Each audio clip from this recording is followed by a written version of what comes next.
गुजरात में क्षत्रिय समाज का रोष चढ़ा। क्षत्रिय नेता पीटी जडेजा ने कहा, कल जो भी होगा उसकी जिम्मेदारी रूपाला की होगी।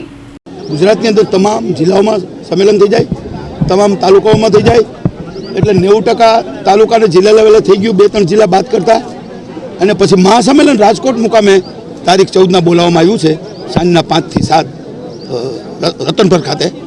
તો એ આંદોલન છે એ સમગ્ર ગુજરાતના ક્ષત્રિયો એટલી સંખ્યામાં આવશે કે જે કલ્પના ન કરી હોય। તમને 2 દિવસ પહેલાનો દાખલો આપું, ધંધુકા તાલુકાની અંદર 2500 રાજપૂતોની મિટિંગ હતી અને સ્વયંભૂત 50,000 રાજપૂતો આવ્યા, પણ એ 100 કિલોમીટરની રેન્જમાં આવ્યા હતા અને રાજકોટના સંમેલનમાં 600 કિલોમીટરની રેન્જમાં વસતા રાજપૂતો બહારથી પણ આવવાના છે, બરાબર છે, બીજા રાજ્યમાંથી, રાજસ્થાનમાંથી, મહારાષ્ટ્રમાંથી, યુપીમાંથી, પણ ગુજરાતની અંદર કેટલી સંખ્યા થશે હું કહી ન શકું, પણ કલ્પના ન કરી શકાય એટલી સંખ્યા થશે એની તમને ગેરંટી આપું। એ ઐતિહાસિક સંમેલન હશે જે આપ પણ 14 તારીખે જોઈ શકશો। રાજવી પરિવારોએ પણ કહ્યું છે કે ક્ષત્રિય સમાજે માફી આપી દેવી જોઈએ। રૂપાલાએ 2 વખત માફી પણ માંગી છે। ક્ષત્રિય સમાજનું સ્ટેન્ડ શું રહેશે? ના, ક્ષત્રિય સમાજનું એક જ સ્ટેન્ડ છે કે એમને જે માફી માગી છે 2 વાર, એ માફી આપવા લાયક છે નહીં, અને એક જ વાત છે ક્ષત્રિયોની જે ઘર સુધી ને ગલી સુધી ને ગામ સુધી વહી ગઈ છે કે પુરુષોત્તમભાઈ રાજીનામું આપે, પોતાની ટિકિટ જાતે ખેંચે। જો એને સમાજને, બધા સમાજને અને ભાજપને બચાવવો હોય તો પોતે સમર્પિત કરી દેવું જોઈએ કે ભાઈ ભાજપ ભલે ને ટિકિટ પાછી ખેંચે, પણ એને ખેંચી લેવી જોઈએ ખેલદિલી બતાવીને કે ભાઈ આ મારી, એની સજા જે કાંઈ ગણો હોય પણ પોતે સજા ભોગવી લે। પણ સત્તા માટે ને સ્વાર્થ માટે આટલું આંદોલન ચાલી રહ્યું છે, આમાં કાલ સવારે કાંઈ પણ પરિણામ આવશે તો પુરુષોત્તમભાઈની જવાબદારી છે।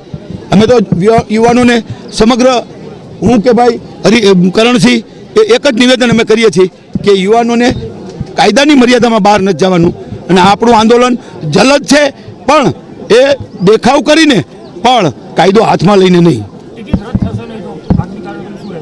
ટિકિટ રદ નહીં થાય તો ગામે ગામ સુધી કીધું ને, દરેક ગામના સંમેલનો બોલાવશું, 18 જ્ઞાતિને સાથે રાખશું, અને એમાં મત ભાજપમાં નહીં નાખવા દઈએ, નોટામાં નહીં નાખવા દઈએ, બરાબર છે, અને કોઈ પક્ષમાં તો અમે છીએ જ નહીં। અને અત્યારે જે અમારો જે સમાજ છે 92 જણાની સંકલ્પ સમિતિ, એ જ ક્ષત્રિય સમાજ ગુજરાતનો થઈ ગયો, સમજો ને, બરાબર છે। તો એ જે આદેશ આપશે એ ક્ષત્રિય સમાજને માન્ય હશે।